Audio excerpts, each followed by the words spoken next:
प्रज्ञा ग्रंथ अध्याय 18। इसके विपरीत तेरे संतों पर एक महती ज्योति चमक रही थी। मिस्री जो उनकी आवाज तो सुनते किंतु उनका रूप नहीं देखते थे, उन्हें धन्य समझते थे क्योंकि उन्हें वो विपत्ति नहीं झेलनी पड़ी।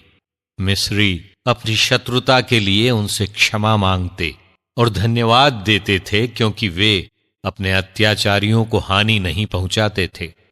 तूने उन्हें अज्ञात मार्ग के पथ प्रदर्शक के रूप में और महिमामय यात्रा में मंद सूर्य के रूप में एक अग्निमय स्तंभ दिया।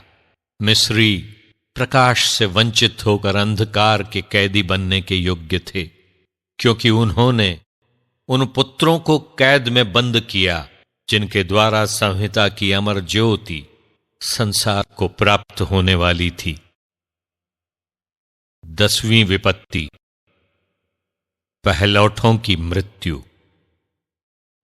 जब मिस्रियों ने संतों की संतान का वध करने का निश्चय किया था और जब एक शिशु की रक्षा परित्यक्त हो जाने के बाद भी की गई, तो तूने दंड के रूप में उनके बहुत से शिशुओं को छीन लिया और तेज जलधारा में उन सबों का एक साथ विनाश किया। उस रात के विषय में हमारे पूर्वजों को पहले से इसलिए बताया गया था कि वे ये जानकर हिम्मत बांधें कि हमने किस प्रकार की शपथों पर विश्वास किया है। तेरी प्रजा धर्मियों की रक्षा तथा अपने शत्रुओं के विनाश की प्रतीक्षा करती थी। तूने हमारे शत्रुओं को दंड दिया और हमें अपने पास बुलाकर गौरवान्वित किया है। धर्मियों की भक्त संतान से छिपकर बलि चढ़ाई और पूर्वजों के भजन गाने के बाद उसने एक मत होकर ये ईश्वरीय विधान स्वीकार किया कि संत जन साथ रहकर भलाई और बुराई दोनों समान रूप से भोगेंगे। दूसरी ओर शत्रुओं की कर्कश चीख और मारे हुए शिशुओं के कारण सर्वत्र विलाप सुनाई पड़ा। दास और स्वामी दोनों को एक ही दंड दिया गया। प्रजा और राजा दोनों को समान दुख भोगना पड़ा। सबों के पास एक ही प्रकार की मृत्यु के कारण असंख्य शव थे। उनके दफन के लिए जीवितों की संख्या पर्याप्त नहीं थी, क्योंकि क्षण मात्र में उनकी सबसे प्रिय संतान का विनाश हुआ था।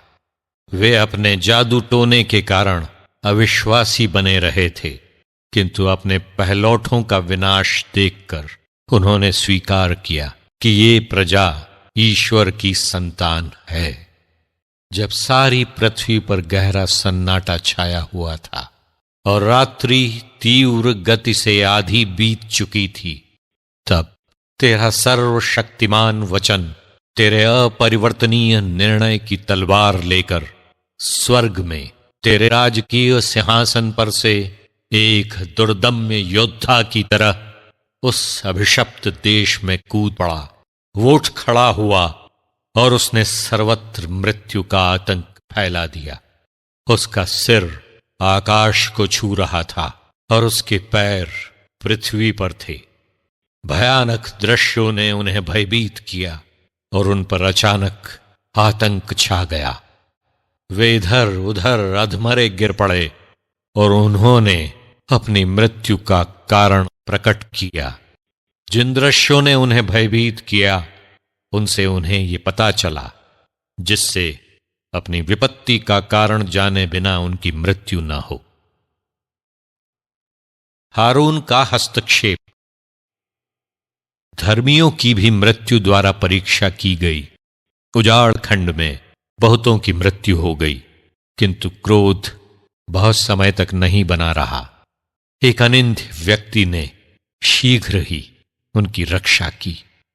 वह अपनी धर्म सेवा के शस्त्रों से अर्थात प्रार्थना और प्रायश्चित बलि की धूप से सुसज्जित था।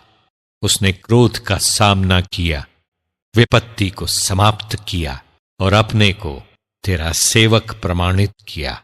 वो शारीरिक बल या शस्त्रों की सहायता से विपत्ति पर विजयी नहीं हुआ, बल्कि उसने अपने शब्द द्वारा दंड देने वाले को पराजित किया। उसने हमारे पूर्वजों को शपथ खाकर दी हुई प्रतिज्ञाओं और उनके लिए ठहराए हुए विधानों का स्मरण दिलाया। जब शवों के ढेर पड़े थे तो उसने बीच में खड़े होकर आक्रमण रोक दिया और जीवितों की ओर जाने वाले मार्ग अवरुद्ध किए, क्योंकि जो एफोद वो पहने था उस पर समस्त विश्व का प्रतीक था। मणियों की 4 पंक्तियों में पूर्वजों के महिमामय नाम अंकित थे और उसके सिर के किरीट पर तेरी महिमा विद्यमान थी। ये देखकर विनाशक डर कर हट गया।